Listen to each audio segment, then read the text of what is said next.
Have you ever found a property, negotiated the price down, and thought, I've got a bargain? Most people stop there. But here's the truth: a lower asking price doesn't automatically mean that you've got a good deal. This week, one of my clients reminded me exactly why I created the property I. In just 72 hours, we completely changed the way he approached the buying of a probate property in Hertfordshire.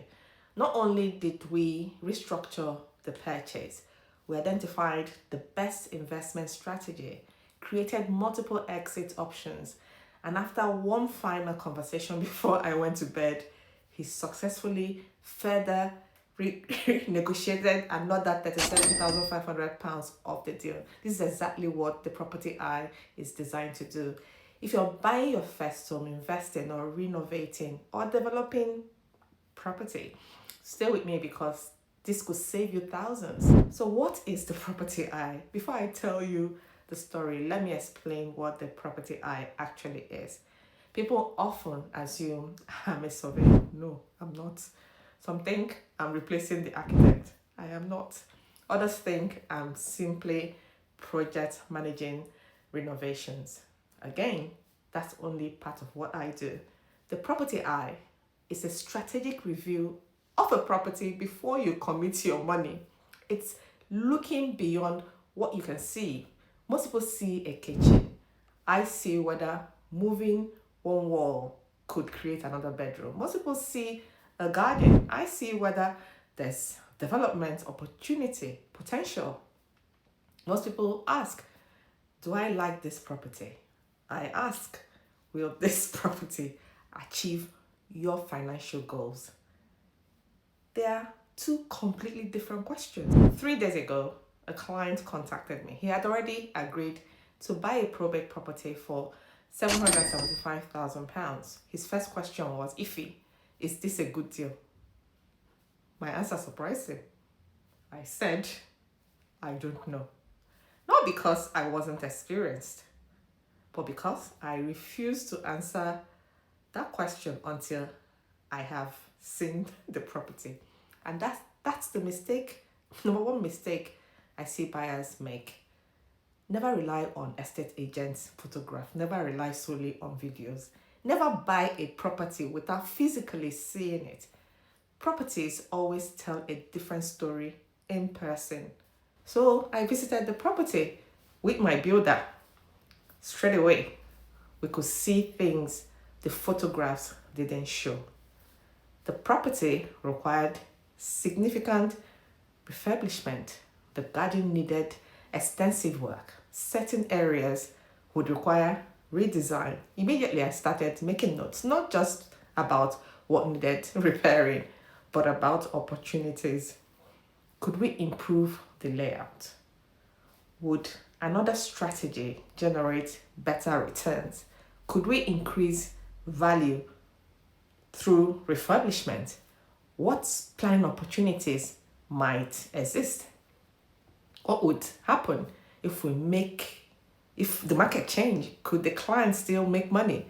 That's how I look at every property. Here's something I tell my clients. The asking price is only one number. It isn't the investment. The real investment includes purchase price, stamp duty, legal fees, finance costs, refurbishment costs, professional fees, contingency, holding cost. Then we ask the most important question: what is your exit strategy? Too many people buy properties emotionally. We fall in love with the house. Successful investors fall in love with the numbers because numbers do not lie. One of the things we did was compare different options. Would this work as a family home? Would it work as an HMO? Provided we found a license and how strong that was in the area. Will it work for supported living? Will it generate that kind of sort of income, given that we find the provider?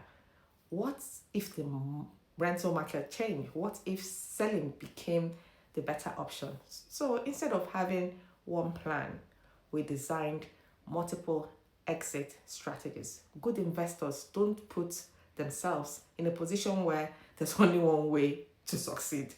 They build flexibility into every deal. That's exactly what we did.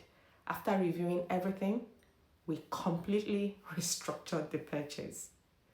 Instead of paying everything up front, we negotiated 400,000 to be paid initially, 300,000 after 6 months following refinancing, the 75,000 after refurbishment and valuation.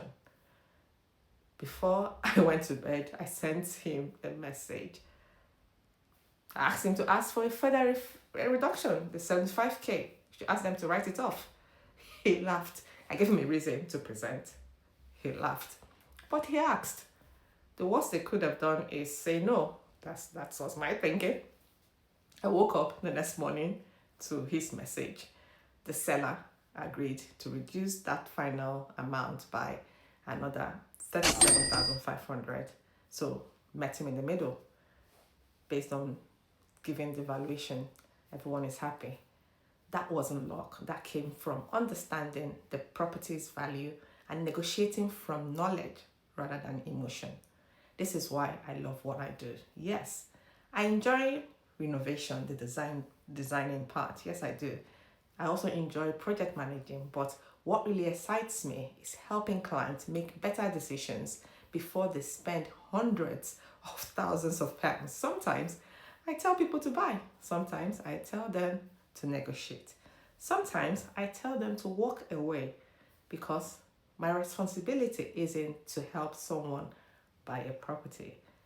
It's to help them buy the right property at the right price within the right location and given the right strategy.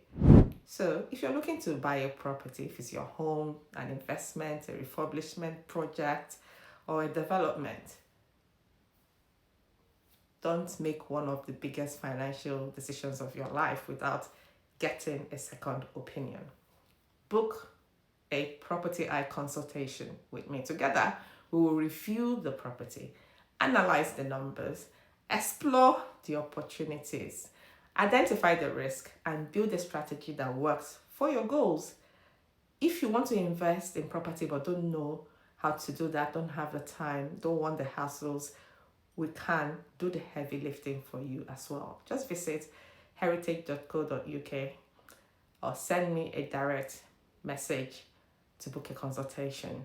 If you've enjoyed this video, please like the video, subscribe to this channel, and share with someone who's thinking about buying property or building wealth. And remember, most people see a property, the property eye sees potential. God bless you.